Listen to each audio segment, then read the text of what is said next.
My parents gave me up for adoption because I was a boy. Now they've contacted me, requesting money to support my sister's education. I am a 25-year-old male. My narrative began when I was 6 years old, or rather, from the moment I was born. I am my parents' third and youngest kid.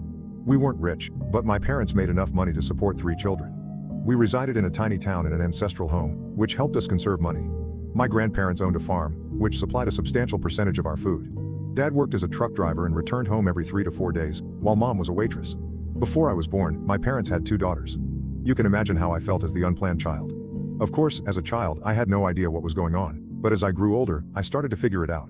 Learning that I was unwanted was a difficult lesson. My parents wanted to get rid of me, but the doctor cautioned them against it owing to potential health dangers to my mother. My mother was really interested in having a daughter. Her explanation was simple. She wanted me to avoid buying new clothes by reusing my sisters'. My 2 sisters were close in age, so they could readily share clothing. They actually enjoyed it. However, when I was born a boy, my parents were extremely disappointed. They despised me for it. They dressed me in my sister's old clothes and even sent me to school wearing their abandoned uniforms. It was quite embarrassing. Although I was very young, I have vague memories of being teased for wearing a girl's uniform and having long hair. Any concerns I made were answered with a violent thrashing from my mother. I grew up in an environment filled with abuse and harsh words, much of which I didn't understand at the time. As I grew older and realized what they meant, I came to despise my parents. My father was marginally better than my mother, but because he was away most of the time, his treatment of me varied. Some days, he appeared impartial toward all 3 of us, but on others, he was as harsh, if not crueler, than my mother. I won't say I was a perfect child. As I grew older and became more aware of their fondness for my sisters, I began to rebel. They always got the finest of everything, while I only got leftovers. In response, I began to behave out because I blamed them for my troubles. I was frequently grounded, sometimes harshly. There were several times when I had to prepare my own breakfast and was without dinner. Consider the pain of a 6-year-old going through that. One particular episode stands out in my recollection, and I believe it constituted a watershed moment in my life. I had been brutally bullied on the playground for masquerading as a girl. When I returned home, I learned that my mother had purchased new clothes for my sisters for the holidays. In a flash of wrath, I took a pair of scissors and turned their new garments into confetti.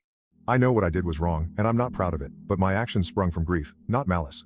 Instead of attempting to comprehend my anguish, my parents considered my actions as an unforgivable sin that demanded the worst punishment. They decided to place me up for adoption. They waited for a month and no one wanted to adopt me. This rejection inflamed their rage even further.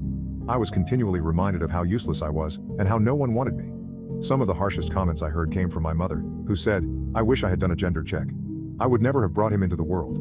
It haunts me that my parents despised me so much for reasons beyond my control. After some time, when there was no response to my adoption, my parents began discussing it with their friends and family. Dad knew someone in the next town who had a food truck with his wife. They were poorer than us yet desired a child. They were in their late 30s and had been trying for over a decade without luck. Dad spoke with them, and they easily consented to adopt me. I recall Dad breaking the news to Mom and my sisters, and they were overjoyed to be rid of me. Dad also cautioned them that the couple was impoverished, and I might not be able to attend school.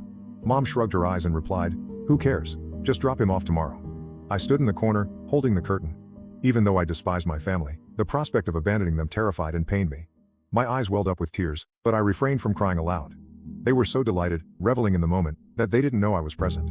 When Dad realized I was crying, he walked over, massaged my back and said, "Pack your belongings, we'll leave tomorrow morning for your new family." That was the moment I couldn't hold back.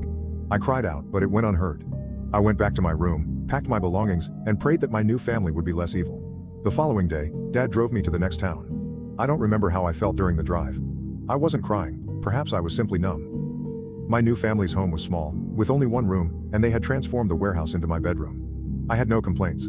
At least they had made an effort to provide me with my own area, which I had never had before. At my previous home, I slept on a cot in the corner of my sister's room, with only a little closet for my possessions. Even though the new room was smaller, it was comfortable. My new parents, Mary and John, were warm and kind, but I came from a dysfunctional home and had never known love. My parents had shown affection to my sisters, but never to me. I questioned Mary and John's intentions and felt their kindness was fleeting. I tried not to become attached to them for fear that they would forsake me as well. You know, childhood trauma. It took me several months to discover that their love was genuine and not an act. Yes, my schoolwork was disrupted that year since my parents relocated me midterm, but Mary and John agreed to enroll me the following year. When I witnessed how hard they worked to save for my education, I fell in love with them. My adoption proved to be a blessing in disguise. My biological parents never returned after leaving me with Mary and John. Honestly, I was relieved. Here I was treated like a boy, with no shame or criticism. Mary and John worked extremely hard, operating their food truck for 14 to 16 hours per day. Their truck was parked right outside their apartment, so I was never alone. I could see them from my bedroom window, and I ultimately began spending my days at the truck, assisting where I could. When I eventually started school, I concentrated on my studies while also assisting with chores whenever I had free time. When I was a little over 10 years old, I was assisting John at the cash register, and I turned out to be fairly brilliant at math. I learned about business and accounting at a young age. After high school, I wanted to run their food truck full-time, but Mary and John demanded that I finish college first. Despite their advancing age and frailty, they used their savings to pay for my schooling. I wanted to take over the company to reciprocate their generosity, but they convinced me that they could make it for a few more years and encouraged me to complete my college education. I enrolled in college to study business and accounting, hoping to make them proud. After a while, when there was no response to my adoption, they began discussing it with their friends and relatives. Dad knew someone in the next town who had a food van with his wife. They were poorer than us yet desired a child. They were in their late 30s and had been trying for a child for almost a decade, but there had been no success. Dad spoke with them and they easily consented to adopt me. I remember Dad breaking the news to Mom and my sisters. They were overjoyed to get free of me.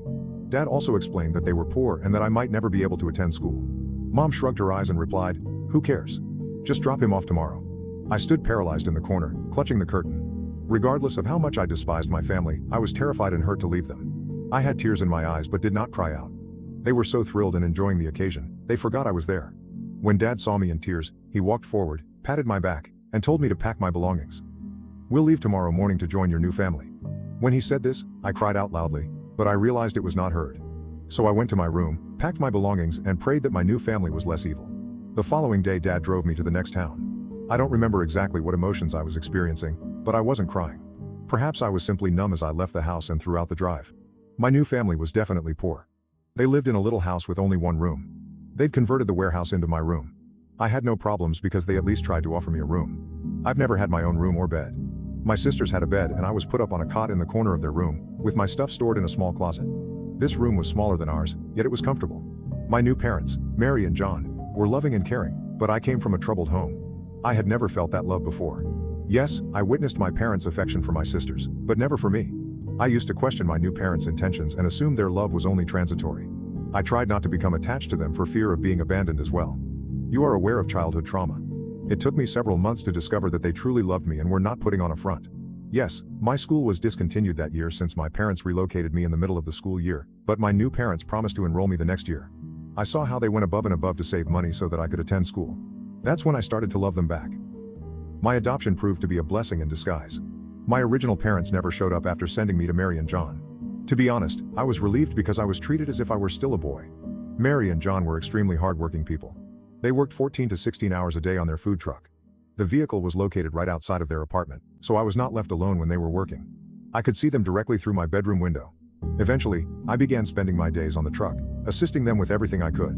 When I was admitted to the school, I dedicated all of my time to my studies while also assisting them with chores when I had time. I was a little older than 10 when I assisted John at the cash desk. I was pretty adept at calculating. I learned business and accounting from a young age. After high school, I wanted to run their business full-time, but they both insisted that I finish college first. They used their funds to fund it. They were becoming too old and frail to operate a food truck. I wanted to assume their responsibilities the same way they took mine, but they told me that they could handle it for a few more years and that I should go to college. I studied business and accounting in college because I aspired to be an entrepreneur. My graduation day was the best day of my life. John and Mary were over the moon. They even asked my biological parents to attend the convocation, but they did not show up. After college, I hoped to manage the food van while Mary and John retired, but they had other ideas for me. They had acquired substantial savings and turned them up to me. This act overwhelmed me.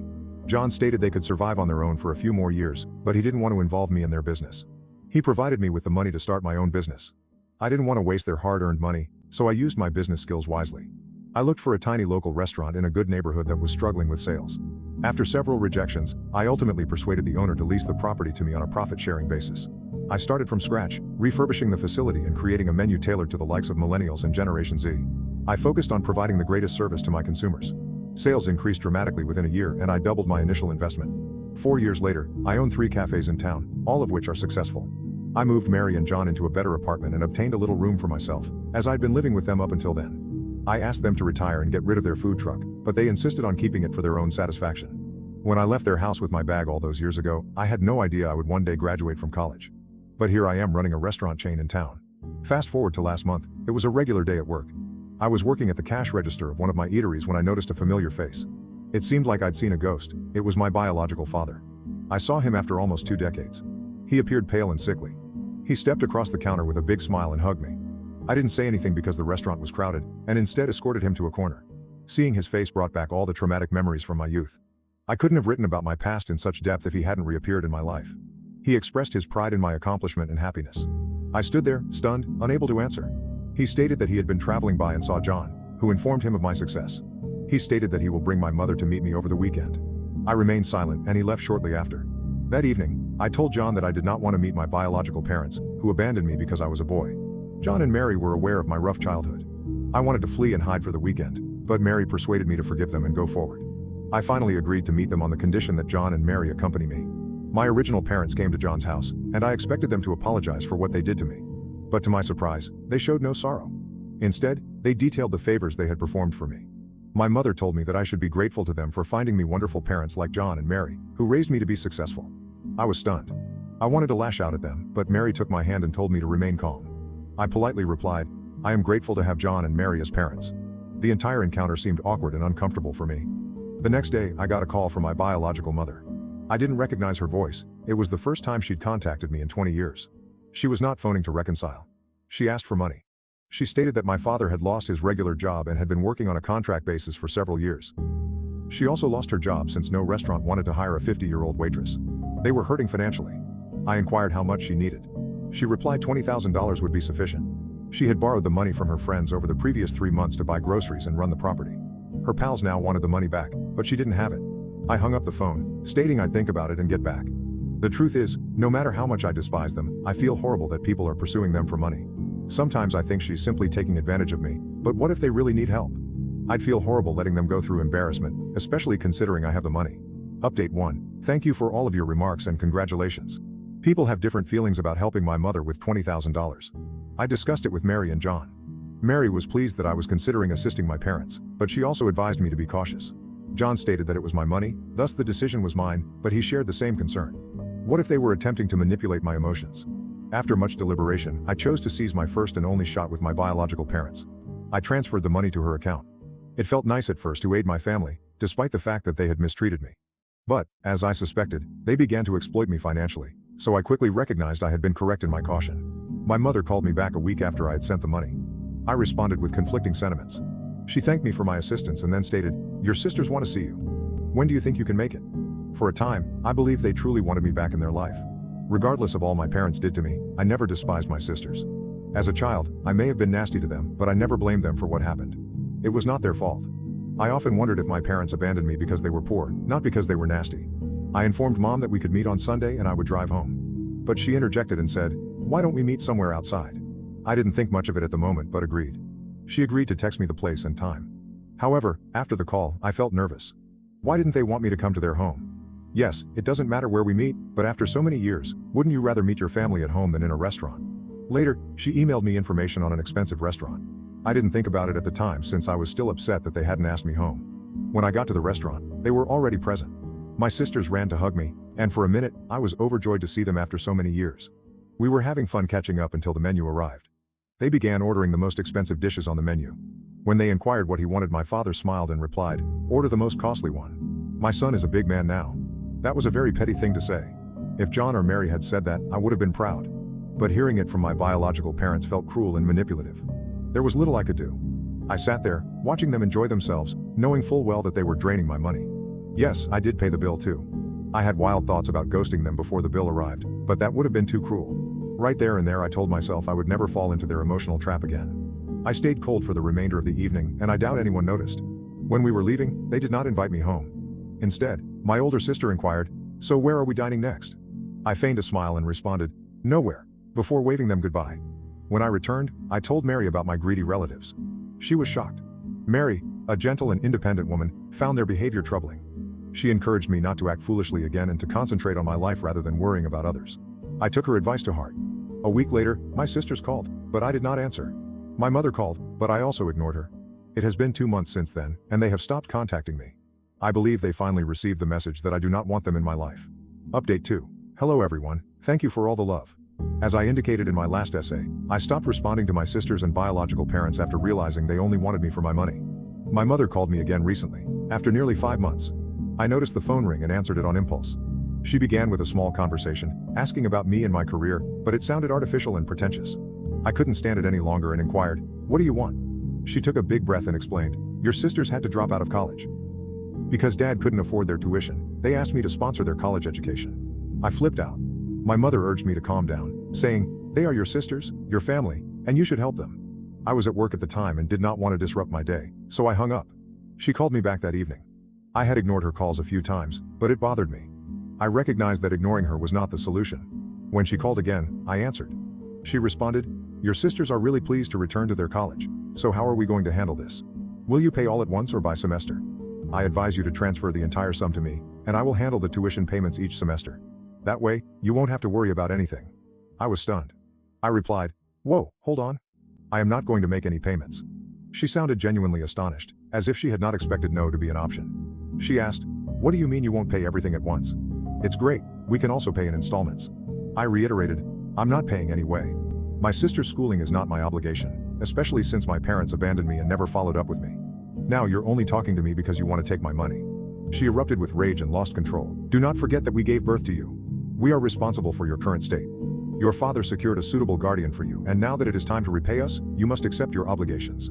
Your sisters and parents are your responsibility, and you must take care of them all." I had a lot to say, but I knew it would be lost on deaf, egocentric ears. So I calmly responded, "Yes, I owe a lot to my parents, John and Mary. They deserve all credit for my success. As for you, I am not sure who you are. None of my documents bear your names, nor do I have any images of you. So I do not think I know you at all." She began throwing insults at me, but I simply said, "Wrong number, lady," and disconnected up. Call me selfish, harsh, or whatever you want, but I am not going to spend my hard-earned money on my so-called family. They were never my family. They abandoned me when I was only 6 years old. And yes, I did see some comments on my last post on why I call John and Mary by their names rather than mom and dad.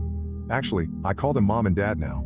It didn't happen right away when I moved home with them, but as time went and they worked hard to provide for me, love me, and get me into school, I grew devoted to them. For the sake of clarity in this narrative, I referred to them as John and Mary. But to me, they are my true mother and father. I don't call my biological parents anything because they don't exist to me. Thank you for watching. If you haven't subscribed yet, please do so and hit the notification bell to stay updated with more shocking real-life stories happening around you.